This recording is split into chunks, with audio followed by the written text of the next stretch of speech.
Oi, meus amores, tudo bem com vocês? Então, nessa semana a gente vai dar continuidade às nossas aulas e vamos fazer a correção das atividades da semana passada. Então, vocês vão pegar o livro, a caneta, o lápis e o caderno para acompanhar a correção das atividades, certo? Então, vamos começar agora. Coloquem aí na página 204 e vamos começar a corrigir os nossos exercícios.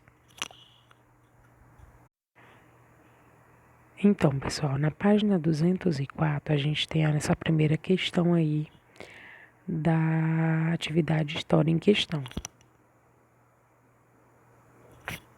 Nossa primeira questão diz o seguinte: o socialismo utópico e o socialismo científico são duas correntes ideológicas diferentes do pensamento filosófico socialista. Explique as diferenças entre essas duas correntes. A gente sabe que o socialismo utópico, ele percebe-se a existência de um princípio de racionalidade interessado em formular uma nova sociedade capaz de superar as diferenças entre os indivíduos. E esse mesmo interesse, ele está presente no socialismo científico, só que com uma diferença.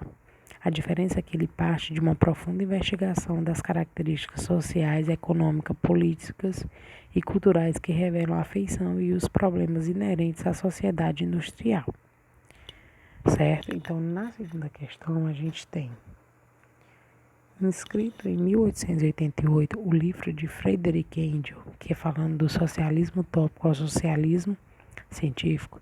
Ele buscava discutir os limites do chamado socialismo utópico, onde acreditava-se que, a partir da compreensão e da boa vontade da burguesia, se poderia transformar a sociedade capitalista, eliminando o individualismo, a competição, a propriedade individual e os lucros excessivos, sendo esses todos responsáveis pela miséria dos trabalhadores.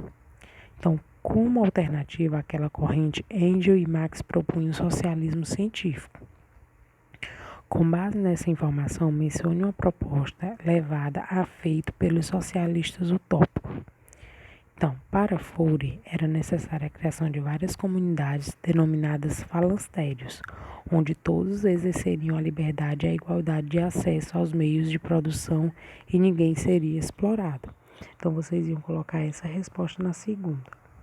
Na terceira, fala o seguinte: os primeiros pensadores do socialismo, no século XIX, são classificados como utópicos. O que essa designação significa e por que esses pensadores foram assim classificados? Então, o que é primeiro a utopia? A utopia significa objetivo impossível de se atingir. Então, utópico significava que os socialistas, eles pensaram, os empresários eram as pessoas certas para resolver os problemas do proletariado, ou mesmo que a sociedade seria mais justa se as pessoas vivessem de forma coletiva em pequenas comunidades. Então, essa era a designação que os pensadores classificavam. Na quarta questão diz o seguinte: a paz não passa de um engordo, de uma quimera, de um sonho fugaz. A indústria tornou-se um suplício do povo depois que uma ilha de piratas, que no caso era a Inglaterra, bloqueia as comunicações e transforma suas fábricas e oficinas em viveiros de mendigo. Então, continuando aqui na questão, ele aborda aqui: o fragmento escrito em 1808 mostra a visão de Charles Fourier acerca do nascimento das fábricas. Explique por que o autor chama as fábricas de viveiro de mendigos. Então, vocês iam colocar: nas fábricas dos primeiros tempos de Revolução Industrial, os operários trabalhavam em precárias condições devido às longas jornadas de trabalho em ambientes insalubres, sujeitos a acidentes e a castigos físicos em troca de salário insignificante. Então, essa era a visão que Charles Fourier tinha sobre as fábricas de antigamente, eram os viveiros de mendigo, porque eles não tinham condições nenhuma de trabalho favoráveis a ele. Quinta questão: a participação dos trabalhadores no movimento de 1848 foi estimulada por pensadores como Marx e Engels. Uma obra filosófica especialmente foi decisiva, que era chamada o Manifesto Comunista. Qual foi a sua importância? Então, ele quer saber qual a importância do Manifesto Comunista. Ele trouxe uma nova forma de pensar a sociedade e as relações trabalhistas. Trabalhou ideias como luta proletária, superando os governos burgueses e o estabelecimento de um governo em que o trabalhador estivesse no poder. Então, essa foi a importância do Manifesto Comunista. E dando continuidade no exercício da página 211,